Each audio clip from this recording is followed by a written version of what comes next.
صلو علیہ بسم اللہ الرحمن الرحیم۔ مولانا محمد امین صفدر اکاڑوی رحمۃ اللہ علیہ نے اپنی کتاب میں لکھا،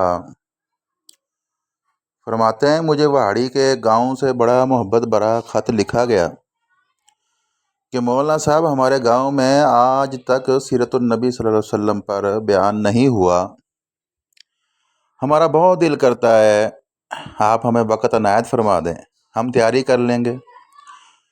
میں نے محبت بھرے جذبات دیکھ کر خط لکھ دیا کہ فلاں تاریخ کو میں حاضر ہو جاؤں گا۔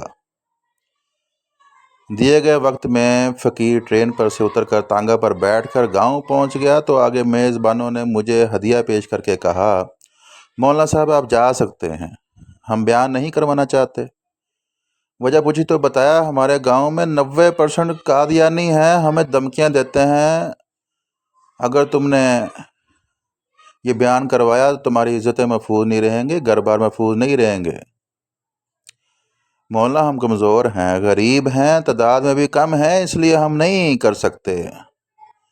میں نے لفافہ واپس کر دیا اور کہا بات تمہاری ہوتی یا میری ہوتی تو واپس چلا جاتا، بات مدینے والے آقا صلی اللہ علیہ وسلم کی عزت کی آ گئی ہے، اب بیان ہوگا ضرور ہوگا۔ وہ گھبرا گئے، حضرت آپ تو چلے جائیں گے، مسئلہ تو ہمارے لیے ہوگا۔ میں نے کہا اس گاؤں کے آس پاس کوئی ڈنڈے والا یعنی باسر یا گنڈا ہے؟ انہوں نے بتایا گاؤں سے کچھ دور نورا ڈاکو رہتا ہے، پورا علاقہ اس سے ڈرتا ہے۔ میں نے کہا چلو مجھے لے چلو نورے کے پاس۔ جب ہم نورے کے ڈیرے پر پہنچے دیکھا نورا بولا آج خیر ہے، مولوی کیویں آ گئے نے؟ میں نے کہا بات حضور صلی اللہ علیہ وسلم کی عزت کی آ گئی ہے، تم کچھ کرو گے؟ میری بات سن کر نورا بجلی کی طرح کھڑا ہو گیا اور بولا میں ڈاکو ضرور ہاں پر بغیرت نہیں ہاں۔ وہ ہمیں لے کر چل نکلا۔ مسجد میں 3 گھنٹے بیان کیا میں نے اور نورا ڈٹ کر کھڑا رہا۔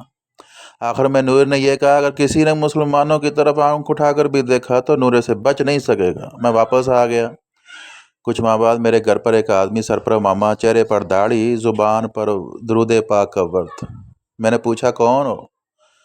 وہ رو کر بولا مولانا میں نورا ڈاکو ہاں۔ جب اس دن میں واپس گھر کو لوٹا جا کر سو گیا، آنکھ لگی ہی تھی، پیارے مصطفیٰ کریم صلی اللہ علیہ وسلم میرے خواب میں تشریف لائے، میرا ماتھا چوما، فرمایا آج تو نے میری عزت پر پہرا دیا ہے، میں اور میرا اللہ تم سے خوش ہو گئے ہیں، اللہ نے تیرے پچھلے سارے گناہ معاف فرما دیے ہیں۔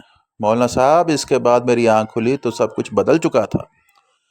اب تو ہر وقت آنسو سے آنسو خشک نہیں ہوتے مولانا صاحب، میں آپ کا شکریہ ادا کرنے آیا ہوں، آپ کی وجہ سے تو میری زندگی ہی بدل گئی، میری آخرت سنور گئی۔